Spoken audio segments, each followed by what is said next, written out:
Amis fermiers, amis fermières, bonjour, bienvenue à la ferme, bienvenue sur Cocotte TV. Aujourd'hui, je vous présente la Lua de Roccat, la redéfinition d'une souris 3 boutons par Roccat. Comme d'habitude sur les boîtes Roccat, des encarts bleus, des petites photos qui nous donnent tout un tas d'indications techniques, sauf que ici, nous sommes plutôt sur une souris très simple, donc les informations techniques sont assez succinctes. À l'intérieur de la boîte, nous allons trouver un guide de l'utilisateur, un guide de démarrage rapide. Alors, petite remarque, d'habitude chez Roccat, on a toujours une petite ID card. Ici, elles ont disparu, vous le verrez sur les souris suivantes, puisque la Lua constitue la première de celles que nous avons reçues. Une plaquette d'autocollant pour décorer la plage arrière et affirmer votre côté hardcore gamer.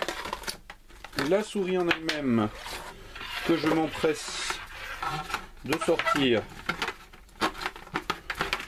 de sa boîte. Je pousse la boîte. Alors, la Lua est une petite souris, effectivement assez petite, très compacte. Elle porte sur l'arrière le sigle Roccat qui sera illuminé en bleu, avec une partie donc centrale en soft touch. Le rappel Roccat ici en profondeur, classique sur toutes les Roccat. Un petit bouton destiné au passage des DPI. Une molette assez massive à la prise en main relativement agréable qui permettra donc de rouler si c'est nécessaire. Les clics, donc du déclenchement sympa, une course courte, bref, rien à redire.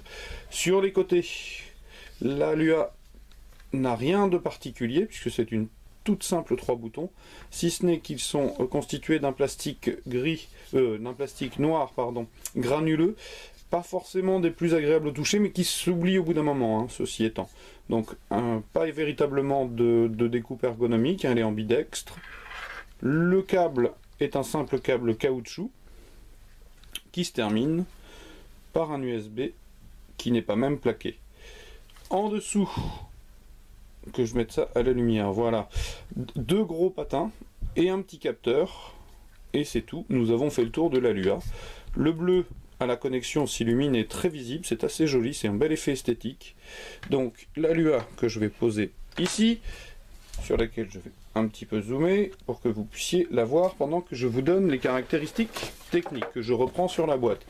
Le capteur est un capteur optique, le Pro Optic R2 de chez Roccat qui propose 2000 DPI, décidément, je bafouille. Elle porte donc 6 boutons.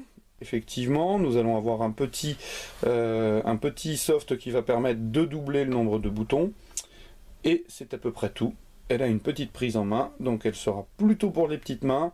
Si vous êtes un adepte de la prise à pleine main, a priori, passez votre chemin.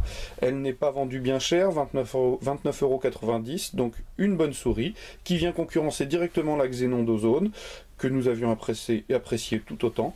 Celle-ci, j'ai eu l'occasion de jouer avec avant de vous la présenter. C'est une souris sympathique, quoiqu'à mes yeux, à mon sens, un poil petite. Du coup, je vous invite à venir lire le test écrit pour avoir le reste de mon avis sur cocotland.com. Je vous souhaite une bonne journée et vous dis à très bientôt. Au revoir.